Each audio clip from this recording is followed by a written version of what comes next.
जम्मू कश्मीर में second phase की 26 सीटों पर वोटिंग कल। उमर अब्दुल्ला 2 सीटों से चुनाव लड़ रहे। पहले फेज में 61% हुआ था मतदान। पंजाब आप सरकार में 5 नए मंत्री शामिल। कैबिनेट में अब 16 चेहरे, 2 पद खाली, सिर्फ एक महिला। मान ने 4 मंत्री ओएसडी हटाया। बंगाल शिक्षक भर्ती घोटाला केस सुप्रीम कोर्ट में आज सुनवाई। हाईकोर्ट ने 25,000 नियुक्तियां रद्द की थी। फैसले को ममता सरकार की चुनौती। आज से महाराष्ट्र का 2 दिवसीय दौरा करेंगे केंद्रीय गृह मंत्री अमित शाह। पार्टी पदाधिकारियों से करेंगे मुलाकात। इसके बाद नासिक और कोल्हापुर में करेंगे बातचीत। महाराष्ट्र में आज से अनिश्चितकालीन हड़ताल पर आरटीओ कर्मचारी संघ। पिछले 2 सालों में कई बैठकों और आश्वासनों के बाद संतोषजनक नहीं किया गया समाधान। भारत में एमपॉक्स के खतरनाक स्ट्रेन का पहला मरीज मिला। यूएई से केरल लौटा था। क्लेड 1 को डब्ल्यूएचओ ने हेल्थ इमरजेंसी घोषित किया था। आप देख रहे हैं के न्यूज, खबरों का सारथी। नमस्कार, आप देख रहे हैं के न्यूज इंडिया। मैं हूं आपके साथ तन्वी सक्सेना। देश की बात की शुरुआत करेंगे राजधानी दिल्ली की खबर से। दिल्ली से बड़ी जानकारी आपको बता रहे हैं। राष्ट्रपति द्रौपदी मुर्मू करेंगी उद्घाटन। बड़ी जानकारी आपको बता रहे हैं। ASOSAI की 16वीं सभा का करेंगी उद्घाटन। बड़ी जानकारी आपको बता रहे हैं। नई दिल्ली में आज होगा उद्घाटन। राष्ट्रपति द्रौपदी मुर्मू करेंगी उद्घाटन। बड़ी जानकारी आपको राजधानी दिल्ली से बता रहे हैं।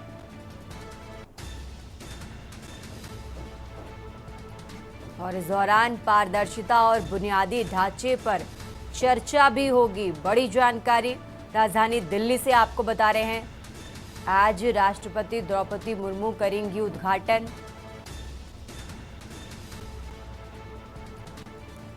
ASOSAI की 16वीं सभा का करेंगी उद्घाटन।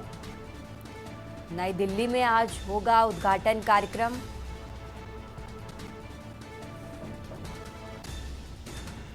बड़ी जानकारी आपको बता रहे हैं।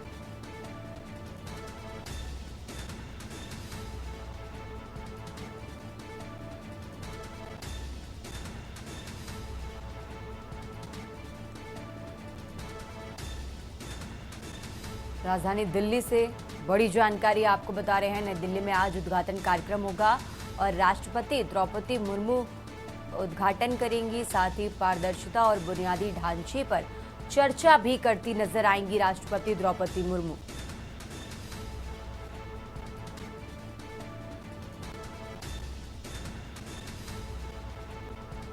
दिल्ली से अहम जानकारी आपको बता रहे हैं।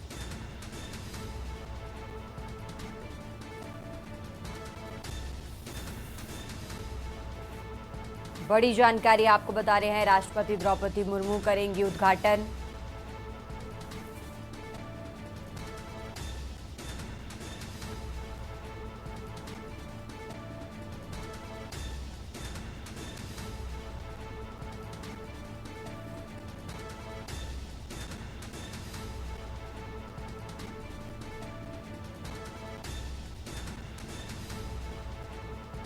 बड़ी जानकारी आपको बता रहे हैं। राष्ट्रपति द्रौपदी मुर्मू आज करेंगी उद्घाटन।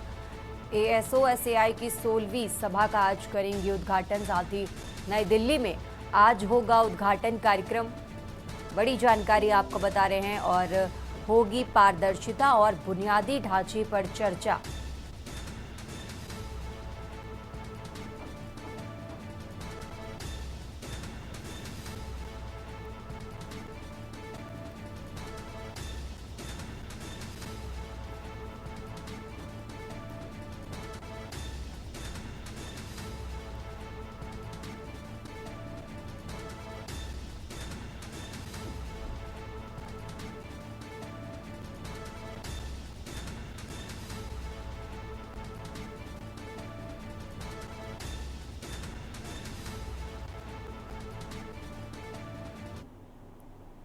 देश की बात में आगे बढ़ते हैं और अब खबर आपको बता रहे हैं। हरियाणा में आज महापंचायत का ऐलान। दिल्ली से बड़ी जानकारी आपको बता रहे हैं। हरियाणा में आज महापंचायत का ऐलान। SKM KMM का आज महापंचायत का ऐलान। सरवन सिंह पंढेर ने पीपली में महापंचायत का किया ऐलान और सभी किसानों को वहां पहुंचने का किया आह्वान। आपको बता दें, किसान कल पंजाब के डीसी ऑफिस का घेराव करेंगे। साथ ही अमृतसर में डीसी ऑफिस का करेंगे घेराव। बड़ी जानकारी आपको बता रहे हैं, किसान कल पंजाब के डीसी ऑफिस का करेंगे घेराव।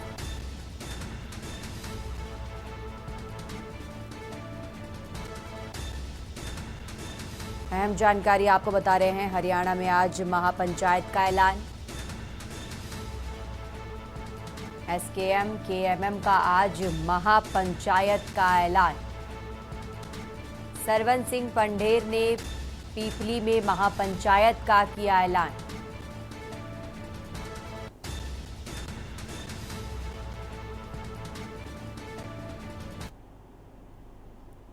देश की बात में यहां रुकेंगे एक छोटे से ब्रेक के लिए, फौरन हाजिर होंगे। आप देख रहे हैं के न्यूज, खबरों का सारथी। केसरिया से मन जोगी हुआ रे, दिल झूमे देखो मतवारा हुआ रे।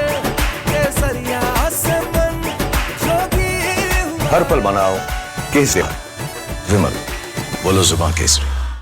गोल्डी मसाले के 100 ग्राम के स्पेशल पैक्स में फ्रेशनेस लॉक है। ऐसे मसाले हमेशा ताजा रहेंगे। Just like me, touch wood, God bless me. Goldiee मसाले, जहां जाएं रिश्ते बनाएं। आप देख रहे हैं के न्यूज, खबरों का सारथी। ब्रेक के बाद एक बार फिर से आप सभी का स्वागत है। रुक करते हैं खबरों का और दिल्ली से बड़ी जानकारी आपको बता रहे हैं। राजधानी दिल्ली से बड़ी जानकारी आपको बता रहे हैं, आज केंद्रीय गृह मंत्री अमित शाह का महाराष्ट्र दौरा है। बड़ी जानकारी आपको बता रहे हैं, गृह मंत्री अमित शाह आज महाराष्ट्र जाएंगे।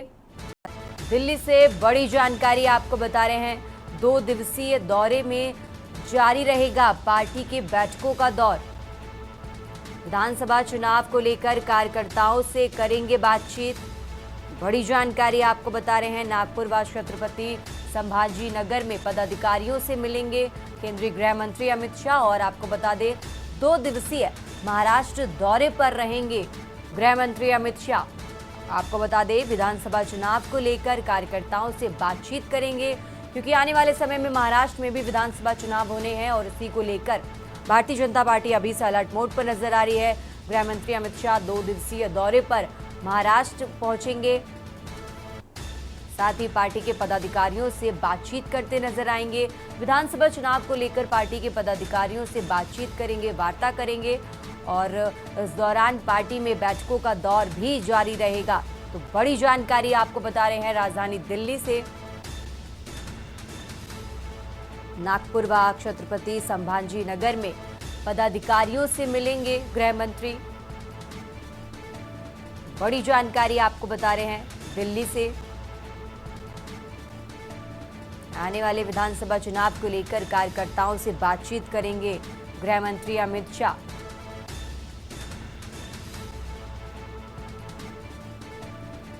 पच्चीस को नासिक व कोल्हापुर में कार्यकर्ताओं से करेंगे बातचीत। आज महाराष्ट्र पहुंचेंगे गृह मंत्री अमित शाह। 2 दिवसीय दौरे पर जारी रहेगा पार्टी में बैठकों का दौर। आपको बता दें, विधानसभा चुनाव को लेकर कार्यकर्ताओं से बातचीत करेंगे गृह मंत्री अमित शाह। नागपुर व छत्रपति संभाजी नगर में पदाधिकारियों से मिलेंगे।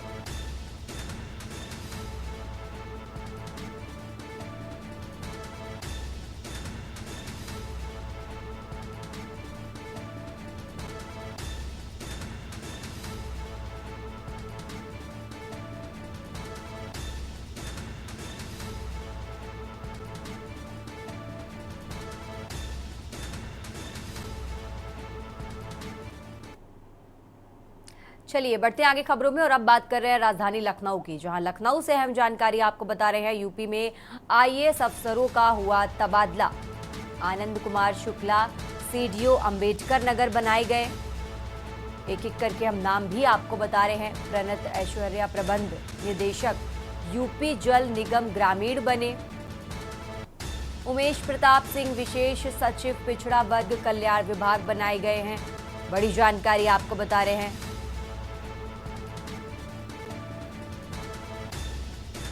अरुण कुमार विशेष सचिव भूतत्व खनिकर्म विभाग बने। अनुपम शुक्ला को MGEV इंफ्रास्ट्रक्चर लिमिटेड का प्रभार मिला। विशेष सचिव ऊर्जा अतिरिक्त ऊर्जा स्रोत विभाग बने रहेंगे। बड़ी जानकारी आपको बता रहे हैं। उत्तर प्रदेश में IAS अफसरों के तबादले किए गए हैं। एक एक करके नाम भी आपको बता रहे हैं। प्रणत ऐश्वर्या प्रबंध निदेशक यूपी जल निगम ग्रामीण बनाए गए। उमेश प्रताप सिंह विशेष सचिव पिछड़ा वर्ग के प्रभारी बनाए गए। साथ ही आपको बता दें यूपी में IAS अफसरों के तबादले किए गए हैं। अरुण कुमार विशेष सचिव भूतत्व खनिकर्म विभाग बने। अनुपम शुक्ला को MGEV इंफ्रास्ट्रक्चर लिमिटेड का प्रभार मिला। विशेष सचिव ऊर्जा अतिरिक्त ऊर्जा स्रोत विभाग बने रहेंगे। बड़ी जानकारी आपको बता रहे हैं। राजधानी लखनऊ से उत्तर प्रदेश में IAS अफसरों का तबादला हुआ।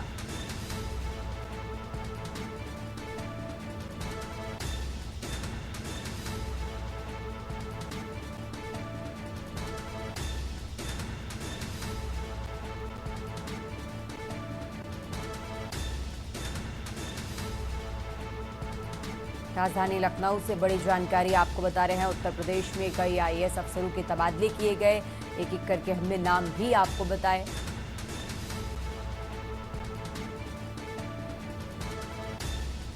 ज्यादा जानकारी के लिए हमारे साथ संदीप जी जुड़ गए हैं। संदीप जी, कई IAS अफसरों के तबादले किए गए हैं। क्या बड़ी वजह मानी जाए इन तबादलों की? उपचुनाव को लेकर ये तबादले किए गए हैं या फिर इनकी कार्यशैली में कहीं ना कहीं कमी पाई गई जिसको लेकर ये तबादले किए गए? संदीप जी, देखिए, बिल्कुल कहा जा सकता है कि जिस तरीके से उत्तर प्रदेश की योगी सरकार निरंतर मकसद से काम कर रही है, उसको जो है कोई शिकायत न मिले। यानी कि अधिकारियों को जब शिकायत मिलती है तो कहीं ना कहीं उत्तर प्रदेश के मुख्यमंत्री योगी आदित्यनाथ का रुख कुछ और होता है। ऐसे में जो है कई लोगों की शिकायत जो है मिली थी और साफ तौर पे जहां पर चुनाव थे वहां पर भी फेरबदल किए गए हैं। ये माना जा रहा है कि जो प्रणत ऐश्वर्या हैं, जो CDO अम्बेडकर नगर हुआ करते थे, उन्हें विशेष सचिव नमामि गंगे का चार्ज दिया गया है। जलपूर्ति विभाग भी उनके पास में रहेगा। इसके साथ साथ में वो संयुक्त प्रबंधन निदेशक उत्तर प्रदेश जल ग्रामीण में लखनऊ में बने रहेंगे। आनंद कुमार शुक्ला को जो अपर निदेशक थे, सूडा थे, उनको CDO अम्बेडकर नगर बनाया गया है। उमेश कुमार सिंह है, विशेष सचिव हैं भूतत्व खनिज विभाग के, उन्हें पिछड़ा वर्ग आयुक्त कल्याण समाज बनाया गया है। इसके साथ ही अगर बात करें तो अरुण कुमार है जो कि विशेष सचिव थे नमामि गंगे ग्रामीण के, उन्हें भूतल और खनिज विभाग बनाया गया है। और साथ ही साथ में अनुपम शुक्ला, तो इन सभी को अतिरिक्त चार्ज के साथ साथ में नई जिम्मेदारियां देने के साथ साथ इनका ट्रांसफर जो है किया गया है। और महत्वपूर्ण बातें ये है कि जिस तरीके से इस बार के जो ट्रांसफर है, क्योंकि अम्बेडकर नगर की हम बात करते थे, कटहरी सीट है वहाँ की, और वहाँ पर भी चुनाव होने हैं और उत्तर प्रदेश के मुख्यमंत्री योगी आदित्यनाथ कई बार वहाँ का दौरा भी कर चुके हैं। तो ये काफी महत्वपूर्ण है जो इस बार जो फेरबदल जो किए गए हैं। बिल्कुल संदीप जी, आप हमारे साथ बने रहिए। हम आगे भी आपसे जानकारी लेते रहेंगे। और खबर आपको बता रहे थे जहां उत्तर प्रदेश में कई IAS अफसरों के तबादले किए गए। एक करके हमने नाम भी आपको बताए।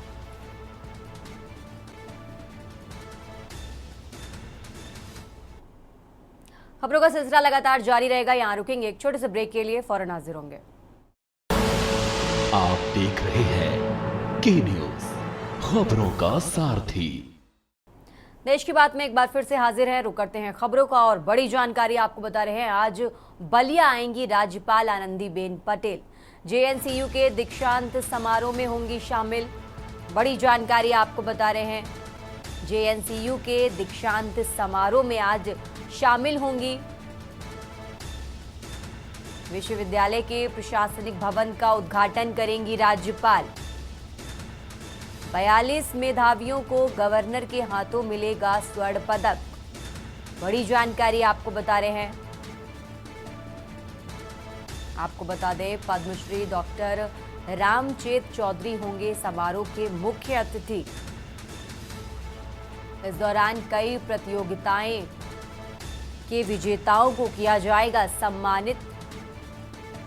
आपको बता दें आयुषी सिंह को मिलेगा चांसलर मेडल। बड़ी जानकारी आपको बता रहे हैं। आज बलिया आएंगी राज्यपाल आनंदीबेन पटेल। जेएनसीयू के दीक्षांत समारोह में शामिल होंगी। विश्वविद्यालय के प्रशासनिक भवन का उद्घाटन करेंगी राज्यपाल। इस दौरान 42 मेधावियों को गवर्नर के हाथों मिलेगा स्वर्ण पदक। बड़ी जानकारी आपको बता रहे हैं, आज बलिया आएंगी राज्यपाल आनंदीबेन पटेल।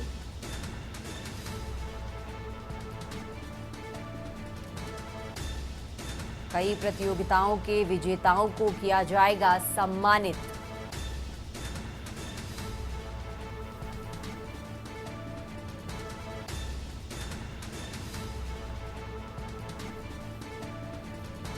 राज्यपाल आनंदीबेन पटेल आज बलिया आएंगी। आपको बता दें, जेएनसीयू के दीक्षांत समारोह में शामिल होंगी राज्यपाल। इस दौरान करीब 42 मेधावियों को गवर्नर के हाथों मिलेगा स्वर्ण पदक।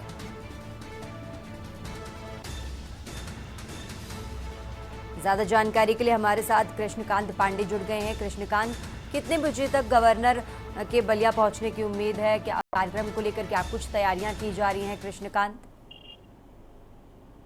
जी, आपको बता दें कि जो जेएनसीयू 24 को मनाया जा रहा है, जो जेएनसीयू का 6वां दीक्षांत समारोह, यानी आज के दिन जननायक चंद्रशेखर विश्वविद्यालय में राज्यपाल आएंगे और प्रशासनिक भवन का लोकार्पण भी करेंगी। और जो 23,342 विद्यार्थियों को प्रदान की जाएगी उपाधि, जो 1948 स्नातकोत्तर के हैं, और 3894 विद्यार्थी जो हैं उनको 142 जो विद्यार्थी हैं उन लोगों को 100 पदक दिया जाएगा। बिल्कुल बिल्कुल कृष्णकांत, बहुत बहुत शुक्रिया आपका तमाम जानकारी हमारे दर्शकों तक पहुंचाने के लिए। और खबर आपको बता रहे थे, जहां आज बलिया आएंगी राज्यपाल आनंदीबेन पटेल, जेएनसीयू के दीक्षांत समारोह में शामिल होंगी। इस दौरान वो कई मेधावियों को गोल्ड मेडल भी देती नजर आएंगी। बड़ी जानकारी आपको बता रहे हैं।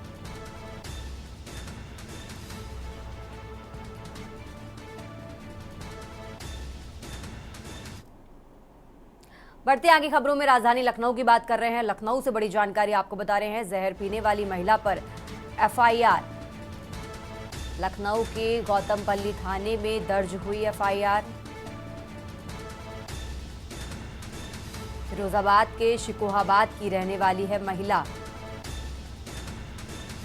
आपको बता दें, 21 सितंबर को कालिदास मार्ग पर जहर पीकर पहुंची थी। पुलिस कर्मियों ने उसे अस्पताल में कराया था भर्ती। इसके बाद हाई सिक्योरिटी जोन में जहर पीकर पहुंचने पर हुई एफआईआर। दरोगा मेहरबान सिंह की तरफ से दर्ज हुई एफआईआर। आपको बता दें, वीआईपी इलाके की सुरक्षा व्यवस्था में खतरा उत्पन्न करना, रास्ता रोकने और आत्महत्या की धाराओं में एफआईआर दर्ज की गई है। और सीएम आवास से कुछ दूरी पर जहर पीकर पहुंची थी महिला, और इसी मामले पर अब महिला पर एफआईआर दर्ज की गई है। बड़ी जानकारी राजधानी लखनऊ से आपको बता रहे हैं, सीएम आवास से कुछ दूरी पर जहर पीकर पहुंची थी महिला। जहर पीने वाली महिला पर एफआईआर।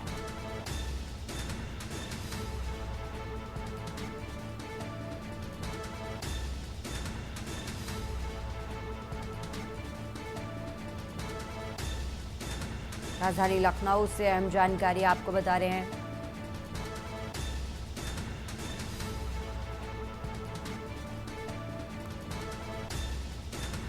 ज्यादा जानकारी के लिए हमारे साथ शिवा शर्मा जुड़ गए हैं। शिवा, पूरा मामला क्या है? आखिर महिला ने क्यों जहर पिया और अभी तक जो शुरुआती जांच हुई है उसमें क्या निकलकर सामने आया है? शिवा।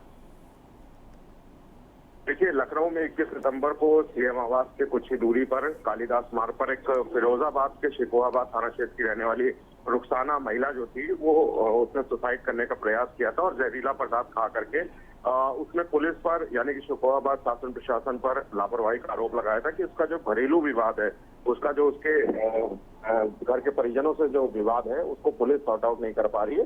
इस बात का उसने आरोप लगाया था, लेकिन उस वक्त उसे अस्पताल में भर्ती कराया गया था और पुलिस की जांच में अब ये सामने आया है कि उसने किसी भी तरीके का शिकायत पत्र ना तो फिरोजाबाद डीएम को, न एसपी को, न पुलिस के किसी भी अधिकारी को शिकायत पत्र दिया था और यहाँ पर आके उसने जहरीला पदार्थ खा करके जा करने की कोशिश महज इसलिए की थी कि उसका मामला हाई प्रोफाइल हो जाए। तो इस बाबत लखनऊ पुलिस ने इस मामले को गंभीरता से लिया है और गौतमपल्ली थाने में एक FIR दर्ज कराई गई है उस महिला के खिलाफ की तमाम जो संगीन आरोप हैं उस महिला के ऊपर कि उसने अपना सिर्फ मामला हाई प्रोफाइल और हाईलाइट करने के लिए इस तरीके की दुर्घटना को कार्य किया है। उसको लेकर के इस महिला के ऊपर तमाम आरोपों के तहत एक FIR दर्ज हुई है और पुलिस इस बात का भी प्रयास कर रही है कि इस महिला को किसने उकसाया था CM आवास के पास आत्मदाह करने के लिए। तो तमाम प्रकरणों की जो जांच है वो लखनऊ पुलिस कर रही है और ऐसे में एक आत्मघाती कदम उठाने वाली महिला के ऊपर ये FIR लखनऊ पुलिस ने दर्ज की है। तो आगे जो भी कार्रवाई होगी पुलिस के अधिकारी ने कहा है कि इस बात को पूरे मामले में मीडिया से अवगत कराया जाएगा। शिवा, एक सवाल ये भी है, क्या महिला की जो उसकी शिकायत थी वो नहीं सुनी जा रही थी? क्या ढील ढपाल हो रही थी जिसके चलते महिला की तरफ से ये किया गया? फिलहाल महिला की स्थिति क्या है? देखिए, फिलहाल महिला की स्थिति तो उस वक्त सही थी क्योंकि पास के सिविल अस्पताल में उसको भर्ती कराया गया था, लेकिन फिरोजाबाद एसपी और डीएम का खास तौर पे इस घटनाक्रम को लेकर के उसी दिन का कहना था कि किसी भी तरीके का जो शिकायत पत्र है वो उनके पास नहीं मिला है, लिहाजा महिला अपने परिजनों को जेल भिजवाने के लिए या उनके ऊपर पुलिसिया कार्रवाई करवाने के लिए उसने इस तरीके का स्टैंड किया था। तो लखनऊ पुलिस इस पूरे मामले पे इन्वेस्टिगेशन कर ही रही थी और इस मामले में जो तमाम जो संगीन धाराएं हैं इस रुखसाना महिला के ऊपर उन्होंने FIR दर्ज कराने के लिए एक सब इंस्पेक्टर को आगे किया है और सब इंस्पेक्टर की तहरीर पर गौतमपल्ली थाने में इस पूरे मामले की FIR दर्ज की गई है। लगातार अधिकारियों द्वारा ये कहा जा रहा है कि जो भी इस प्रकरण में और भी लोग सामने आएंगे, प्रकाश से उनके नाम आएंगे, तो उनके खिलाफ भी कानूनी कार्रवाई की जाएगी। ठीक है शिवा, बहुत बहुत शुक्रिया आपका तमाम जानकारी हमारे दर्शकों तक पहुंचाने के लिए। और खबर आपको राजधानी लखनऊ से बता रहे थे, जहां दरोगा मेहरबान सिंह की तरफ से महिला पर FIR दर्ज कराई गई। CM आवास के पास महिला जहर पीकर पहुंची थी और इसी मामले को लेकर दरोगा की तरफ से महिला पर दर्ज कराई गई FIR। फिलहाल यहाँ रुकेंगे एक छोटे से ब्रेक के लिए, जल्द हाजिर होंगे। आप देख रहे हैं के न्यूज खबरों का। ब्रेक से वापस आ गए हैं, रुक करते हैं खबरों का। और खबर आपको रायबरेली से बता रहे हैं, जहां आवारा गौवंश के हमले से युवती की मौत और इसी मामले पर नेता प्रतिपक्ष राहुल गांधी ने जताई संवेदना। मृतका पलक यादव के पिता को लिखा पत्र और पत्र में परिवार के प्रति व्यक्त की शोक संवेदना। रायबरेली से खबर आपको बता रहे हैं, बीते दिनों हुए हादसे के बाद एम्स में हुई थी मौत। कांग्रेस महासचिव प्रियंका भी जता चुकी हैं संवेदना। फेसबुक पोस्ट में सरकार पर उठाए थे सवाल। रायबरेली से खबर आपको बता रहे हैं,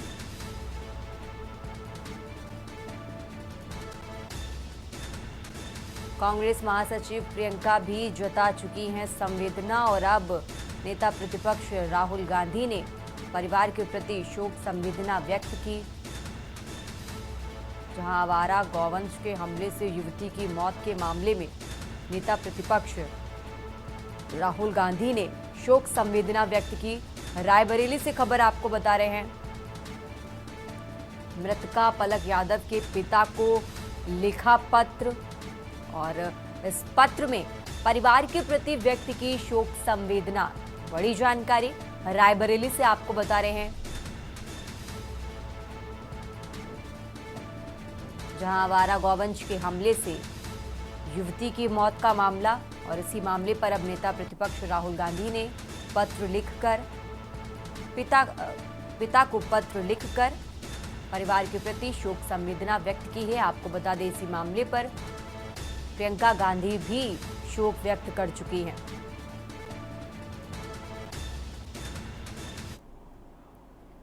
खबरों में आगे बढ़ रहे हैं और अब खबर आपको बुलंदशहर से बता रहे हैं, जहां पूर्व जिला पंचायत अध्यक्ष गिरफ्तार। बड़ी जानकारी बुलंदशहर से आपको बता रहे हैं, नोएडा सेक्टर 131 पुलिस ने किया गिरफ्तार। बड़ी जानकारी बुलंदशहर से आपको बता रहे हैं, भाजपा नेता और सनशाइन समूह के MD भी हैं और सपा शासन काल में स्वयं व पत्नी रही हैं अध्यक्ष और बनाए 400 फ्लैट्स, 280 को नहीं मिला मालिकाना हक। फ्लैट्स में सुविधाओं के अभाव का भी आरोप। बुलंदशहर से खबर आपको बता रहे हैं,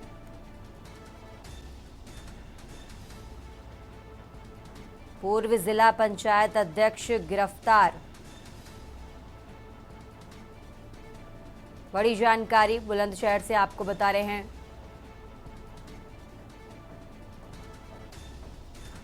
भाजपा नेता और सनशाइन समूह के एमडी भी हैं।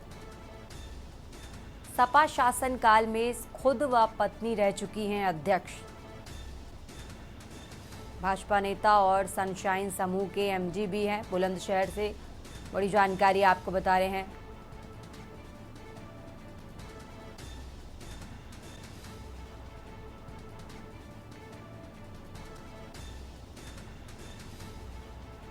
फ्लैट्स में सुविधाओं के अभाव का भी आरोप।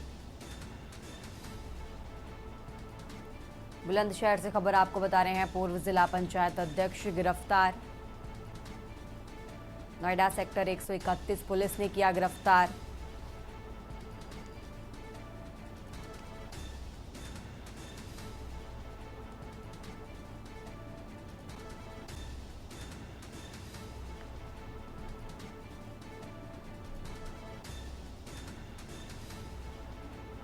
ज्यादा जानकारी के लिए हमारे साथ संवाददाता अनिल मीला जुड़ गए हैं। अनिल, पूरा इस खबर पर अपडेट क्या है आपके पास जानकारी? देखिए बिल्कुल मैं आपको बता दूं, नोएडा पुलिस ने बुलंदशहर के जिला पंचायत के पूर्व अध्यक्ष जो बीजेपी नेता हरिंदर यादव को गिरफ्तार किया है। हरिंदर यादव के द्वारा एक जो बताया जा रहा है सनशाइन बिल्डर समूह के एमडी हैं और इन्होंने नोएडा के 75 सेक्टर में एक 400 फ्लैट का एक फ्लैट बनाए थे और जिसमें कि बताया जा रहा है 280 परिवार हैं जो उनको दिए इन्होंने मालिकाना हक अभी तक नहीं दिया है, जबकि उसमें पानी बिजली पानी और लिफ्ट सभी तमाम चीजों की बात करें तो सभी मालिकाना हक की बात को पहले ही बात की थी जिस समय फ्लैट दिए गए थे, तो उसके बाद में लगातार इनके द्वारा इस तरह से नहीं करने के बाद भी लगातार नहीं दिया गया।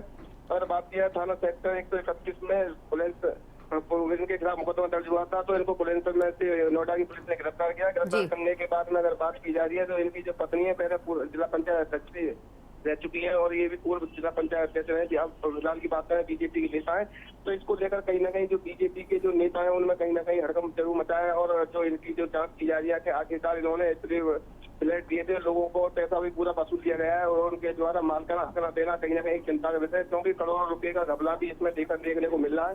तो पुलिस तमाम पहलुओं पर जांच करे। हालांकि पुलिस ने गिरफ्तार करके नोएडा ले गई है और नोएडा ले जाके इनसे पूछताछ करेगी और जो 280 परिवार है 280 परिवार के जो लोग हैं वो इनसे पूरा अपना मालिकाना हक लेना चाह रहे हैं। परिवार के लोगों ने पुलिस को ये भी कंप्लेंट दी है कि अगर हमें मालिकाना हक नहीं दिया जाए तो हमारा जो पैसा हमने जो फ्लैट लेने के लिए जो पैसा दिया था उन्होंने वापस की मांग किया, हमारा पैसा वापस करा जाए। अब देखना यह हुआ कि पुलिस पैसे को वापस कराएगी या मालिकाना हक दिलाएगी, ये तो आने वाला होता है। फिलहाल की बात करें तो बीजेपी के नेता और पूर्व जिला पंचायत हरिंदर यादव को पुलिस के द्वारा गिरफ्तार कर लिया है। जी ठीक है अनिल, बहुत बहुत शुक्रिया आपका तमाम जानकारी हमारे दर्शकों तक पहुंचाने के लिए। और खबर आपको बुलंदशहर से बता रहे थे जहां पूर्व जिला पंचायत अध्यक्ष को पुलिस ने किया गिरफ्तार। पूर्व जिला पंचायत अध्यक्ष हरिंदर यादव को पुलिस ने किया गिरफ्तार।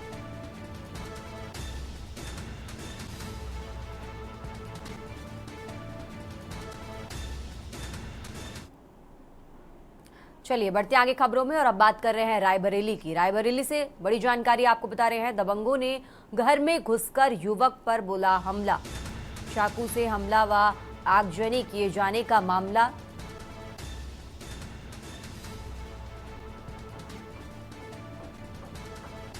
दो दिन बाद पुलिस ने दबंगों पर नहीं दर्ज किया मुकदमा। दबंगों द्वारा आगजनी व मारपीट का वीडियो वायरल। परिजनों ने आरोप लगाया कि दबंगों ने घर में लगाई आग लगने से घर में रखा सारा सामान जलकर हुआ राख। और बड़ी घटना होने के बाद भी पुलिस की लापरवाही सामने आ रही है। ऊंचाहार कोतवाली के कनकपुर गांव का मामला आपको बता रहे हैं।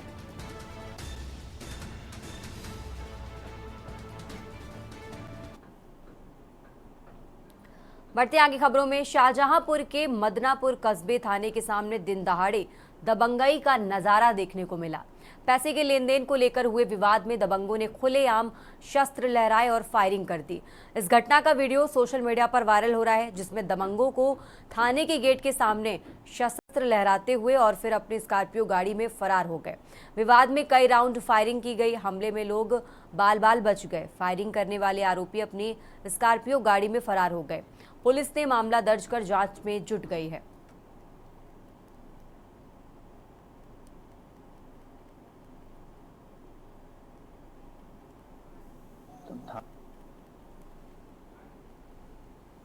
थाना बदनापुर क्षेत्र के अंतर्गत आज अपराह्न में पुलिस को जानकारी हुई कि सत्येंद्र सिंह और हरसिमरन सिंह दोनों सगे साले और बहनोई हैं। इनके मध्य में 1 लाख रुपए और 1 लाख रुपए के लेने देने का विवाद था। उसी विवाद में दोनों पक्षों को वार्ता के लिए थाने पर बुलाया गया। वार्ता होने के उपरांत दोनों पक्ष बाहर चले गए। बाहर जाने के उपरांत दोनों पक्षों में किसी बात को लेकर कहासुनी हुई, झगड़ा हुआ। एक पक्ष ने दूसरे पक्ष को धमकाने के उद्देश्य से हवाई फायरिंग कर दी। उस प्रकरण में थाने पर उचित धाराओं में अभियोग पंजीकृत कर लिया गया है, जिसमें 6 नामजद और 2-3 अज्ञात व्यक्ति नामित किए गए हैं।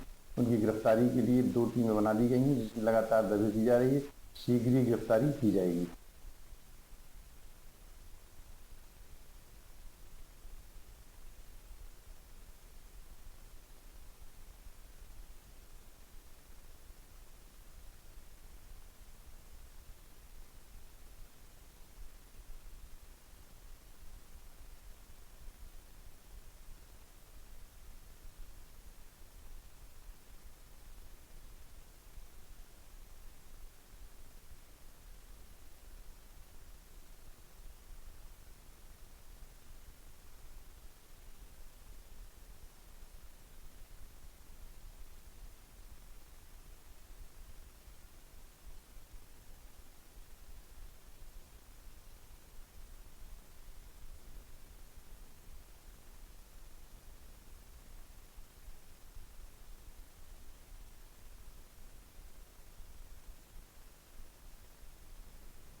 आप देख रहे हैं के न्यूज, खबरों का सारथी। ब्रेक के बाद एक बार फिर से हाजिर हैं। रुक करते हैं खबरों का, और खबर आपको सीतापुर से बता रहे हैं, जहां एक कपड़ा व्यापारी के मोबाइल नंबर पर करीब 1 साल से विदेशी नंबर से धमकी भरे व्हाट्सएप मैसेज आ रहे हैं। धमकी के साथ व्यापारी से मैसेज के माध्यम से 5 लाख रुपए की रंगदारी मांगी जा रही है। डरे हुए व्यापारी ने इस मामले की सूचना पुलिस को दी। पुलिस ने एफआईआर दर्ज कर मामले की जांच कर रही है। वहीं एफआईआर दर्ज होने के बाद व्यापारी को धमकी भरे मैसेज आना बंद हो गए हैं। मामला सीतापुर के महमूदाबाद कस्बे से जुड़ा हुआ है।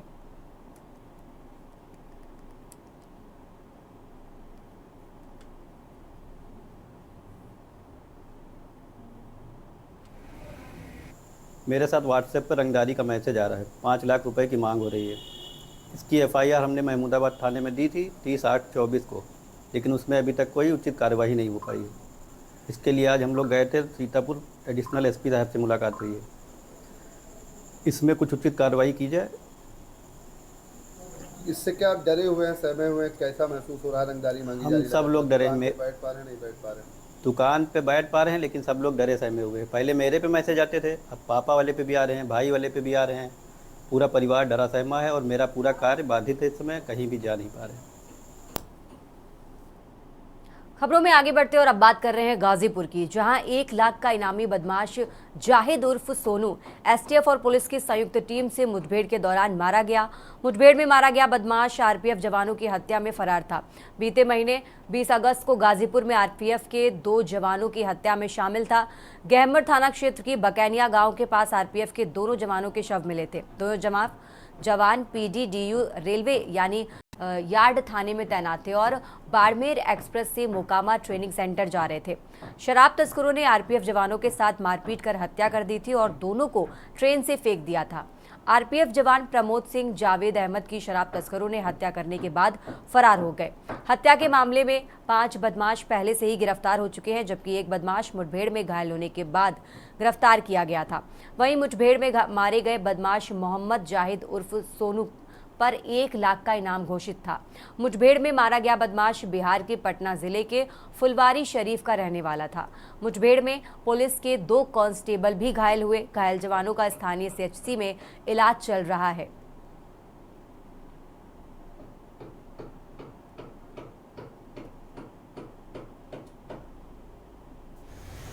जैसा कि आप सभी को ज्ञात है कि 19-20 अगस्त की रात को एक बाड़मेर गुवाहाटी एक्सप्रेस में एक घटना हुई थी, जिसमें कुछ शराब तस्करों ने बहुत ही नृशंस तरीके से रेलवे प्रोटेक्शन फोर्स के 2 जवान थे, प्रमोद और जावेद, दोनों की हत्या करके उनके शव रेलवे ट्रैक पर फेंक दिए थे।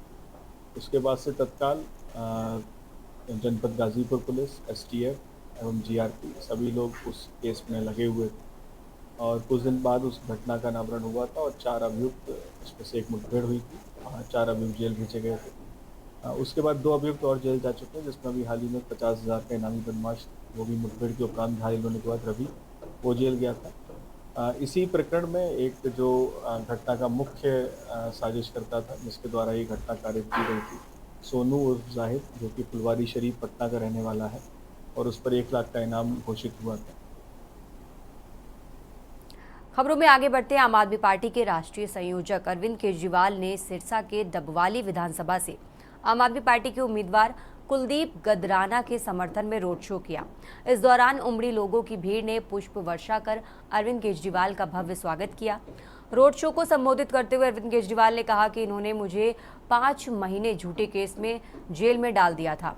मेरा कसूर केवल इतना था कि 10 साल से दिल्ली के लोगों की सेवा ईमानदारी से कर रहा था। पूरे देश में केवल 2 राज्य हैं, दिल्ली और पंजाब, जहां 24 घंटे और मुफ्त बिजली मिलती है। सबसे महंगी बिजली हरियाणा में मिलती है। जनता बताए कि मुफ्त बिजली देने वाला चोर है या महंगी बिजली देने वाला चोर।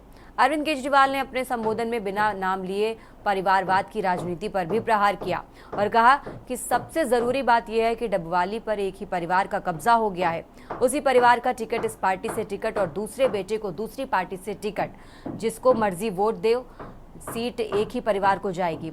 अब इनसे मुक्ति पाने का समय आ गया है। अब डबवाली की जनता के कुलदीप गदराना इस परिवार से मुक्ति दिलाएंगे। यदि उस परिवार से मुक्ति चाहिए तो आम आदमी पार्टी को वोट दे।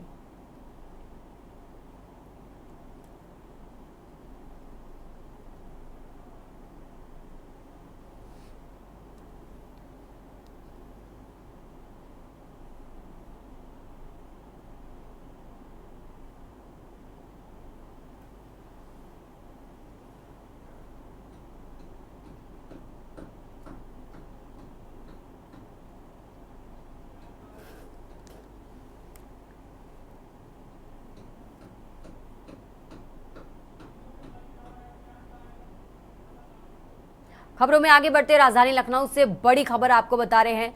लखनऊ से बड़ी जानकारी, सपा राष्ट्रीय नेता चला रहे जाली नोट गैंग। नेपाल से चला रहे थे इंटरनेशनल जाली नोट गैंग। बड़ी जानकारी लखनऊ से आपको बता रहे हैं। यूपी पुलिस ने सपा नेता को किया गिरफ्तार। सपा लोहिया वाहिनी का राष्ट्रीय सचिव है आरोपी। गैंग का मास्टरमाइंड था रफी खान उर्फ। आरोपी सहित 10 शातिर अभियुक्त हुए गिरफ्तार। लखनऊ से बड़ी जानकारी आपको बता रहे हैं। भारी मात्रा में अवैध हथियार भी किया गया बरामद। कुशीनगर में चल रहा था अंतर्राष्ट्रीय गिरोह। सपा राष्ट्रीय नेता चला रहे जाली नोट गैंग।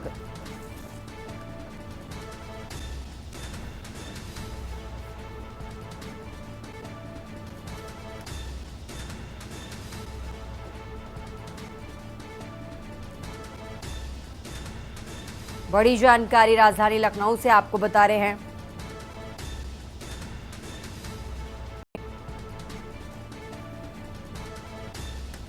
आरोपी सहित 10 शातिर अभियुक्त हुए गिरफ्तार। ज्यादा जानकारी के लिए हमारे साथ संदीप जी जुड़ गए हैं। संदीप जी, बड़ा फर्जीवाड़ा निकलकर सामने आया है, क्या कुछ अपडेट आपके पास इस खबर पर?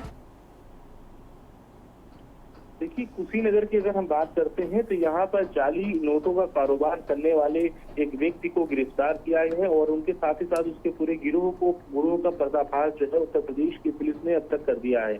यानी कि कहीं ना कहीं कहा जा सकता है कि जिस तरीके से वो समाजवादी पार्टी के नेता हुआ करते थे और समाजवादी पार्टी के राष्ट्रीय सचिव रहे हैं रफी खान और बबलू, उनका पूरा गैंग है वो मास्टरमाइंड होकर के इस पूरे काम को अंजाम दिया करते थे। रफी खान का अगर बात करें तो नेपाल और यूपी, बिहार व सीमांचल के इलाकों में जाली नोटों का कारोबार का नेटवर्क जो था वो फैला हुआ था। गैंग बना करके अपने सदस्यों को सक्रिय करते हुए वो लगातार इस काम को अंजाम देते हुए आगे बढ़ रहे थे। लेकिन उत्तर प्रदेश की यूपी पुलिस को एक बड़ी सफलता हाथ की है और लगातार जिस तरीके से लगातार इस पर यूपी पुलिस की निगरानी हुआ करती थी और कहीं ना कहीं जो जाली नोटों का जो पूरा जखीरा था उसको पकड़ने में कामयाब हुई है यूपी पुलिस। तो कहीं ना कहीं इसमें सपा के जो नेता है उनका हाथ सामने निकल के आ रहा है। तो ऐसे में अब लगातार कार्रवाई और तेजी से हो रही, क्योंकि जिस तरीके से अंतर्राष्ट्रीय सरगना है और इसके साथ ही साथ में सपा के राष्ट्रीय नेता भी इस पूरे मामले में शामिल पाए गए हैं। तो अब इनके खिलाफ और इनकी जो पूरी चैन बनी हुई है उन सभी को लगातार पुलिस जो है पूछताछ कर रही है कि आखिर कहाँ पे नोटों का कारोबार हुआ करता था, ये नेपाल और चीन की ही बॉर्डर पे हुआ करता था या फिर उत्तर प्रदेश के अन्य जो बॉर्डर हैं वहां पर भी इनका कार्यकाल चलता था। और तमाम तरीके की जो जानकारियां हैं वो पुलिस एकत्र करने में लगी है। जी। और ये जो सपा राष्ट्रीय नेता बताए जा रहे हैं इसको लेकर क्या जानकारी आपके पास संदीप जी? बिल्कुल, देखिए जिस तरीके से ये पूरा गिरोह जो काम कर रहा था, ये अंतर्राष्ट्रीय गिरोह का पर्दाफाश उत्तर प्रदेश की पुलिस ने किया है। इसमें सपा के राष्ट्रीय नेता का नाम जो है वो सामने निकल के आया है और इसमें रफी खान बताया गया है ये नाम, और उर्फ बबलू इनका नाम है, जो कि पूरी गैंग के मास्टरमाइंड हुआ करते थे। नौशाद खान एक सपा के संस्कृत प्रकोष्ठ के राष्ट्रीय उपाध्यक्ष भी हैं, एक दूसरा नाम है ये, और इसके साथ ही साथ में और भी कुछ ऐसे नाम हैं जो सामने निकल कर आ सकते हैं। लेकिन पुलिस जो है लगातार पूछताछ कर रही है, पुलिस लगातार उन कड़ियों को खंगालने में तलाश कर रही है जो इस मामले में सम्मिलित होंगे। हालांकि इससे पहले भी उत्तर प्रदेश की पुलिस सक्रिय होकर के कई ऐसे जालसाजों नोटों को बरामद किया है, यूपी एसटीएफ की टीम ने बरामद किया है। अब यूपी पुलिस ने लगातार इस पर नजर बनाए रखी थी कि जाली कारोबार, नोटों का कारोबार जो है बड़ी तेजी से फल फूल रहा था। इसको लेकर के पूरी तरीके से मुस्तैदी के साथ में यूपी पुलिस ने काम किया है। जी बिल्कुल संदीप, बहुत बहुत शुक्रिया आपका तमाम जानकारी हमारे दर्शकों तक पहुंचाने के लिए। और खबर आपको हजारी लखनऊ से बड़ी जानकारी बता रहे थे, जहां सपा लोहिया वाहिनी का राष्ट्रीय सचिव है आरोपी। खबरों का सिलसिला लगातार जारी रहेगा, यहाँ रुकेंगे एक छोटे से ब्रेक के लिए। आप देख रहे हैं के न्यूज़, खबरों का। ब्रेक से वापस आ गए और अब खबर आपको सिरसा से बता रहे हैं, जहां हरियाणा लोकहित पार्टी के सुप्रीमो गोपाल कांडा ने सोमवार को शहर के विभिन्न बाजारों में व्यापारियों से मुलाकात की। इस दौरान उनके अनुज गोविंद कांटा, सिरसा सीट से भाजपा प्रत्याशी रहे रोहताश जांगड़ा इनेलो नेता गंगाराम बजाज, इनेलो नेता प्रदीप मेहता मौजूद रहे। आपको बता दें कि गोपाल कांडा ने दुकानों पर जाकर व्यापारियों और कारोबारियों से बातचीत कर मतदान की अपील की। इस दौरान बुजुर्ग और युवाओं से मुलाकात भी की। उन्होंने कहा कि हमने हमेशा सिरसा का मान बढ़ाया है, वे हमेशा से सिरसा के हकों की आवाज उठाते रहे हैं। उन्होंने कभी भी राजनीति से अपने हित साधने का कार्य नहीं किया, बल्कि सिरसा की जनता के लिए आवाज उठाई है। उन्होंने कहा कि सिरसा के लोगों की समस्याओं से वे भलीभांति वाकिफ है। इस दौरान रोडी गेट स्थित बाबा रामदेव मंदिर और जनता भवन रोड स्थित श्री श्याम बगीची में भी शीश नवाया। इसके बाद कांडा का काफिला शहर के भादरा बाजार, रोडी बाजार, पुरानी सब्जी मंडी रोड, जनता भवन रोड तक रोड शो निकाला गया।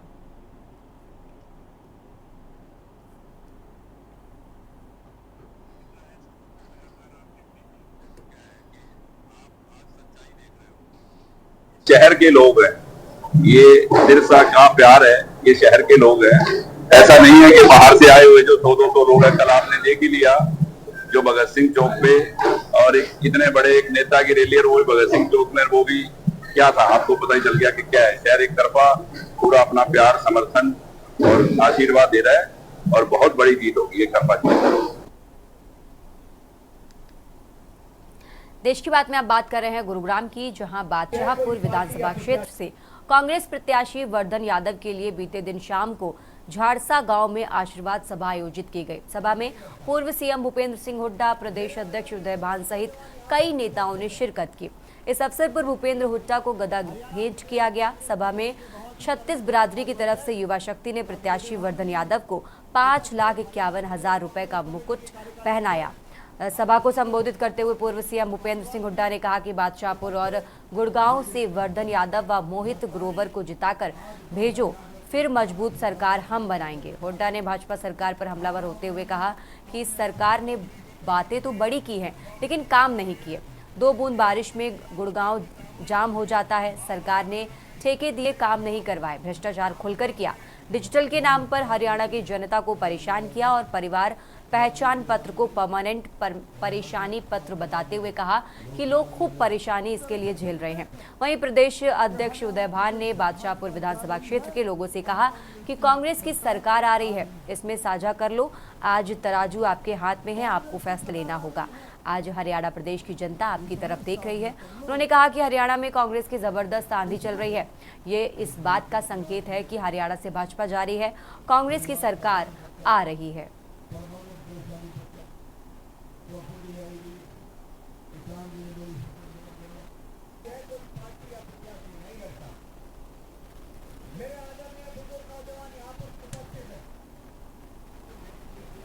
हरियाणा प्रदेश कांग्रेस कमेटी के बहुत ही कर्मठ और जुझारू अध्यक्ष चौधरी उदय भान जी उपस्थित, हरियाणा प्रदेश कांग्रेस कमेटी के कार्यकारी अध्यक्ष हम सभी के प्रेरणा स्रोत भाई जितेंद्र भारद्वाज जी उपस्थित।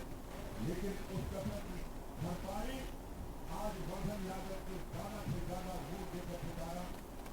माताओं बहनों, अपने आशीर्वाद को पैदा करके स्वागत करना चाह रहे हैं।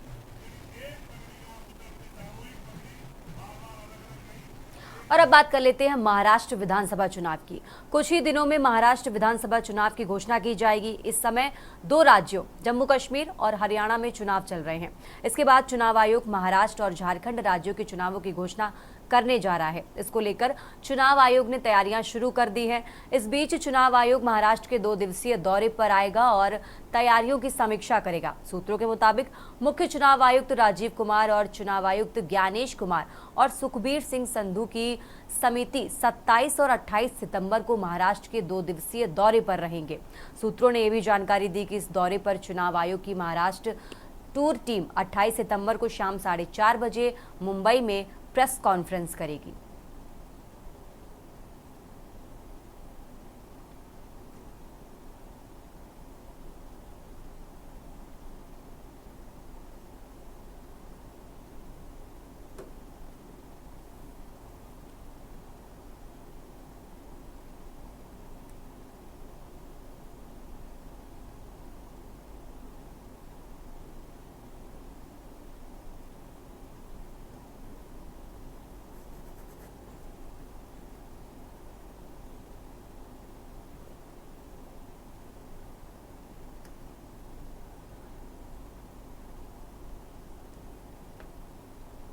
खबरों में आगे बढ़ते हैं। राजधानी लखनऊ से बड़ी जानकारी आपको बताते हैं। राजधानी लखनऊ से बड़ी जानकारी आपको बता रहे हैं। पारदर्शी व समयबद्धता से सीएम योगी आदित्यनाथ ने अफसरों को निर्देश दिए हैं। बड़ी जानकारी आपको बता रहे हैं। उत्तर प्रदेश के मुख्यमंत्री योगी आदित्यनाथ ने अफसरों को दिए निर्देश।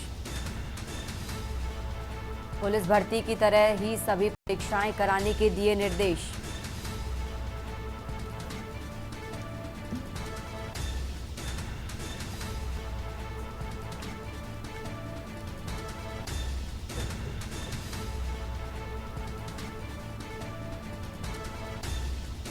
बड़ी जानकारी राजधानी लखनऊ से आपको बता रहे हैं। परीक्षा की शुचिता के लिए क्वेश्चन बैंक होना जरूरी है, सीएम योगी ने कहा, ताकि परीक्षाओं को पारदर्शी और समयबद्धता के साथ कराया जा सके। सीएम योगी आदित्यनाथ ने अफसरों को दिए निर्देश। बड़ी जानकारी राजधानी लखनऊ से आपको बता रहे हैं। भर्ती बोर्ड व आयोगों के अध्यक्षों के साथ बैठक के बाद ये निर्देश दिए गए और कहा कि पुलिस भर्ती की तरह ही सभी परीक्षाएं कराई जाएं। बड़ी जानकारी राजधानी लखनऊ से आपको बता रहे हैं। उत्तर प्रदेश के मुख्यमंत्री योगी आदित्यनाथ ने दिए निर्देश और कहा कि भर्तियों में आरक्षण के नियमों का हर हाल में पालन किया जाए।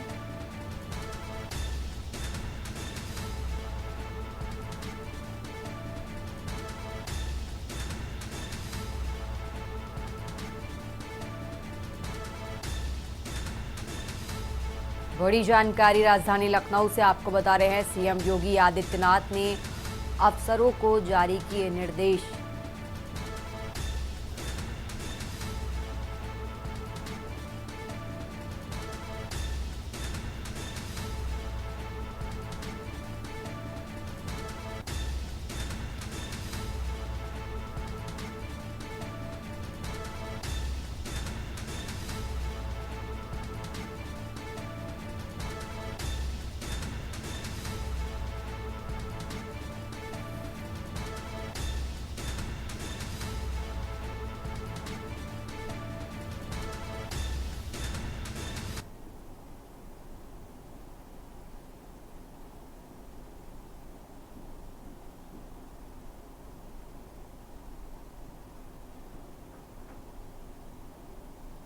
देश की बात में फिलहाल इतना ही। मुझे दीजिए इजाजत। नमस्कार। आप देख रहे हैं के न्यूज़, खबरों का सारथी।